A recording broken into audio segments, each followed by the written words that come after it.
শরীফ উসমান হাদি এমন এক ব্যক্তি ছিলেন যে ব্যক্তি এদেশে একটি ইনসাফপূর্ণ সমাজ কায়েম হোক তিনি এই স্বপ্ন দেখিয়েছেন। এদেশে সুন্দর একটি সমাজ তৈরি হোক সেই আন্দোলন তিনি করে গিয়েছেন। এদেশে ভারত মুক্ত আধিপত্যবাদ মুক্ত একটি দেশ তৈরি হোক সেই কথাটি তিনি বলে গিয়েছেন। আর সেই জন্যই ভারতীয় রয়ের মাধ্যমে তাকে হত্যা করা হয়েছে, ঠিক কিনা? আমরা 1971 সালে একটি সশস্ত্র সংগ্রাম মুক্তিযুদ্ধের মাধ্যমে দেশটি স্বাধীন করেছি, ঠিক কিনা? একটি পাকিস্তান বাহিনী থেকে আমরা স্বাধীনতা লাভ করেছি। এই জন্য না যে আমরা ভারতের গোলামি করব, ঠিক কিনা?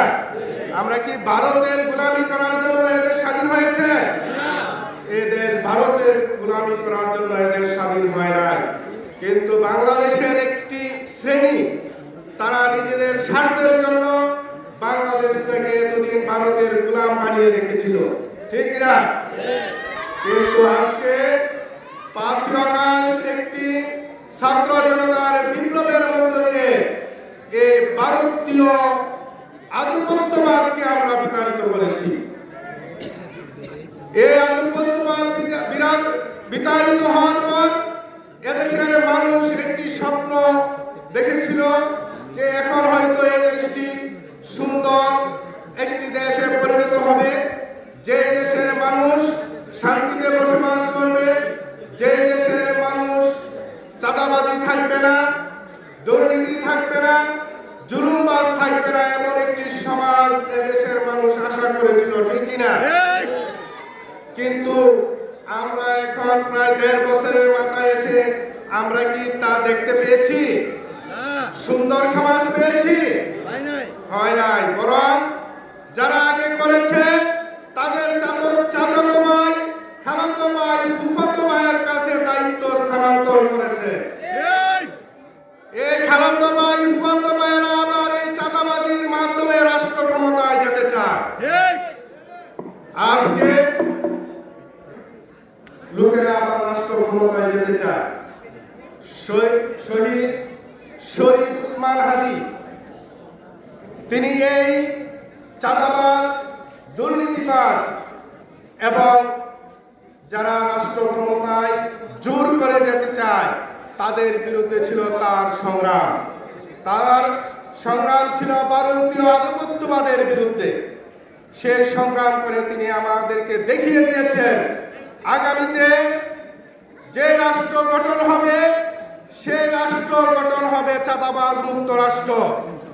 যেই রাষ্ট্র গঠন হবে সেই রাষ্ট্র হবে ইনসাফ ভিত্তিক একটি রাষ্ট্র। সেই রাষ্ট্রকে কায়েম করার শরীফ উসমান হাদি তো চলে গিয়েছেন, সেই রাষ্ট্রকে কায়েম করার দায়িত্ব আমাদের হাতে দিয়ে গিয়েছেন, ঠিক কিনা? সেই জন্য আমরা আজকে এখান থেকে প্রতিজ্ঞাবদ্ধ হই যে আগামীতে আমরা ইনসাফের পক্ষে যারা আসবে, নতুন বাংলাদেশ গড়ার পক্ষে যারা কথা বলবে তাদেরকে আমরা রাষ্ট্র মেরামতের দায়িত্ব দেব। পারবো না ইনশাআল্লাহ? ইনশাআল্লাহ। পরিশেষে আমি বলে দিতে চাই, এখানে অনেকেই আমাদেরকে বলে আমরা জান্নাতের টিকিট বিক্রি করি, বলে না? এখানে কি আপনারা কেউ জান্নাতের টিকিট পাইছেন? কেউ বাংলাদেশে কেউ বলতে পারবে যে জামাত ইসলামী লোকেরা জান্নাতের টিকিট দিছে? পাইছি, কিন্তু তারা মিথ্যা একটা প্রোপাগান্ডা ছড়াচ্ছে। আমরা তাদের উদ্দেশ্যে বলে দিতে চাই, আমরা জান্নাতের টিকিট দেই না ভাই, আমরা জান্নাতে যাওয়ার জন্য আমরা রাস্তাটা দেখাই যে এই রাস্তায় চললে আপনারা জান্নাতে যেতে পারবেন, ঠিক কিনা? আবার আরেক দেখি ফ্যামিলি কার নিয়ে আসছে। আরে ভাই, পুরান যদি যতই নতুন শাড়ি কিনে আনেন কোনো লাভ হবে? তার নেচার কি পরিবর্তন হবে?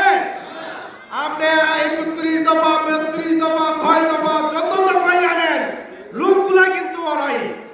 সুতরাং পুরাতন বৌদ্ধকে আমরা কোনোদিন আর মেনে নিতে পারি না।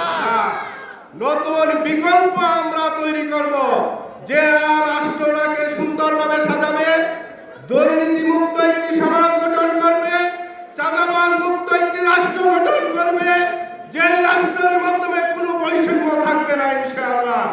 আমরা সেই বিকল্পের নাম হচ্ছে জামাত ইসলামী বাংলাদেশ।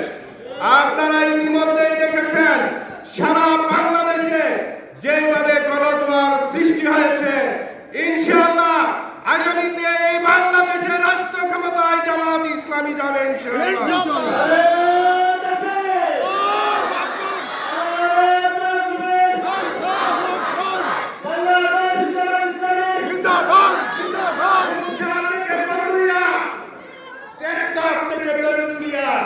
আজকের মানুষের মধ্যে একটাই বক্তব্য, সেটা হচ্ছে আগামীর দিনে বাংলাদেশ রাষ্ট্র ক্ষমতা ইসলামকে আমরা দেখতে চাই। সুতরাং আপনারা এলাকার যারা আছেন তাদের প্রতি আমাদের উদাত্ত আহ্বান। অনেকেই বিভিন্নভাবে আতঙ্কে থাকেন, অনেকেই বিভিন্নভাবে হুমকির মধ্যে থাকেন, অনেকেই চুরি করার দায়ে রাত্রে ঘুমাতে পারেন না, ডাকাতির ভয়ে ঘুমাতে পারেন না। আমরা আপনাদেরকে কথা দিচ্ছি ইনশাআল্লাহ 5 বছরের মধ্যে আমরা বাংলাদেশ থেকে চোর, ডাকাত, মাদক ব্যবসায়ী থেকে শুরু করে সব কিছুকে আমরা নিয়ন্ত্রণে নিয়ে আসবো ইনশাআল্লাহ। পরিশেষে প্রতিটা উন্নয়নের যত কাজ আসবে, যত কিছু হবে ইনশাআল্লাহ সকল কিছু জনগণের সামনে আমরা প্রকাশ করে দেব। যা উন্নয়ন হবে জনগণ দু চোখে দেখবে, এখানে লুকোচুরি করার কোনো সুযোগ সেখানে থাকবে না। আর একটি কথা বলে আমি শেষ করে দিতে চাই, আপনারা যারা এখানে উপস্থিত হয়েছেন, আপনারা যদি জামাত ইসলামী তথা ইসলামকে রাষ্ট্র ক্ষমতায় দেখতে চান, আপনারা এখানে যারা আছেন তারা ভোট দিলে কি চলবে? চলবে না। আপনাদের মা, বোন, স্ত্রী, ছেলে, মেয়ে, আত্মীয় স্বজন যারা আছে সবাইকে একটা কথাই বলবেন যে একটিবারের মতো আমরা জামাত ইসলামীকে রাষ্ট্র ক্ষমতায় দিতে চাই। দেখি তারা 5 বছরে যে কথাগুলি বলে বেড়াচ্ছে সেগুলি তারা পূর্ণ করতে পারে কিনা।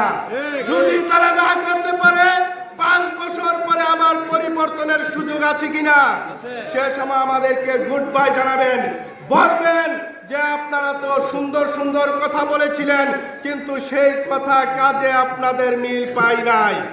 আর যদি আমরা সত্যিকার অর্থে পরিবর্তন করে দেখাতে পারি, তাহলে মনে রাখবেন যে তুরস্কে আজকে 30 বছর যাবত এই রাষ্ট্র ক্ষমতায় যারা আছে তাদেরকে কেউ লাড়তে পারে না।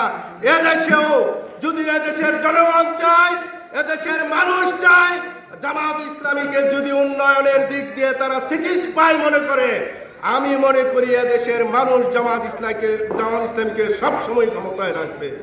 সেই জন্য